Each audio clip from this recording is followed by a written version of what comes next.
2024 adalah tahun politik, di mana kita akan memilih calon pemimpin-pemimpin kita, calon wakil-wakil kita. Pertanyaan sederhananya adalah, siapa sesungguhnya calon pemimpin kita dan calon wakil-wakil rakyat kita? Adalah beliau-beliau atau mereka-mereka yang punya tugas untuk memikirkan nasib kita. Ya, jadi wakil-wakil rakyat yang berasal dari partai-partai politik itu sesungguhnya adalah orang-orang yang ketika terpilih tugasnya adalah memikirkan nasib kita-kita ini. Nasib kita-kita ini. Ya. Begitu pula para pemimpin-pemimpin mulai dari kepala desa sampai dengan bupati, wali kota, gubernur, presiden, dan menteri-menterinya semua tugasnya adalah memikirkan nasib kita, membuat kebijakan, membuat aturan-aturan yang ujungnya adalah mensejahterakan kita, berkeadilan untuk kita, masyarakat awam ini.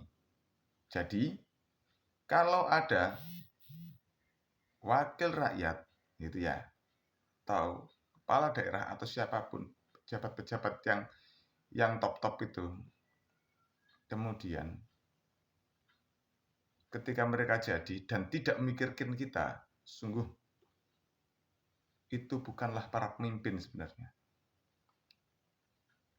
Ketika menyalek, ketika mau calon, deketin kita gitu kan, karena butuh dukungan kita. Ketika jadi, mikirnya adalah sebenarnya yang benar ketika mereka sudah jadi, mikirnya adalah bagaimana membuat program, membuat terobosan-terobosan agar ya membuat kita lebih baik. Membuat kita lebih baik itu gak terus kayak duit. Kene ndak ngono ceritane. Mbok yo aturane iku sing genah ngono. Mbok yo kebijakane iku sing genah begitu. Yang pro kita, yang pro masyarakat begitu. Kalau masyarakat tukaran tambah itu. Kalau ada yang begitu. Mentang-mentang mau maju misalnya isu agama digoreng misalnya. Isu kelompok digoreng misalnya. Udah. Agama apapun itu. Isu-isu tentang kebebasan berpendapat, wow, digoreng sedemikian rupa. Mau maju untuk mendapatkan dukungan. Setelah jadi, nah mikirnya beda lagi. Kontribusinya sebetulnya bukan kontribusi duit gitu. Kontribusinya adalah kontribusi produk kebijakan. Mestinya begitu. Ya, kalau kita dukung ya, kemudian beliau-beliau membuat program yang dapat nikmat loh berapa orang, berapa gelintir. Tidak banyak. Hanya sebagian saja. Yang dapat ya partainya, tim suksesnya, dan orang-orang dekatnya. Itu yang akan dapat cuannya.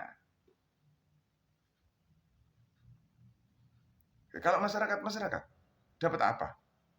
Kita yang tidak ini dapat apa? Semestinya dapatnya ya kebijakan yang pro masyarakat, pro rakyat.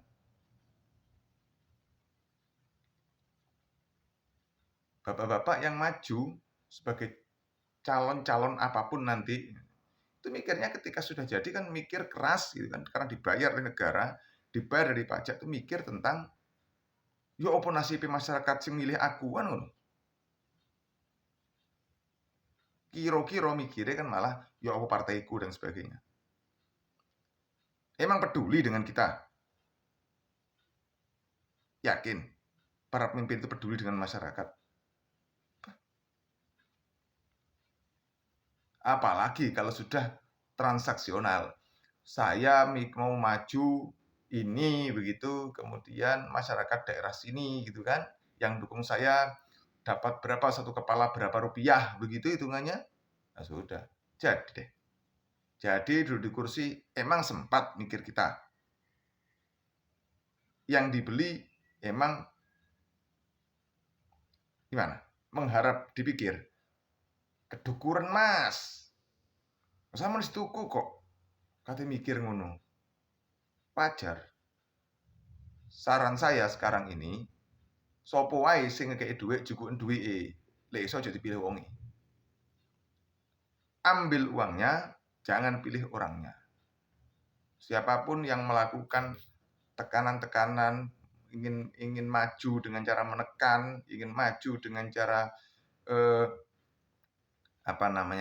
dengan cara membeli, ora usah dicari yang lain saya. Karena ketika mereka jadi, kayaknya ndak jenengan, ndak kita yang dia. Ya siapa yang bantu dia?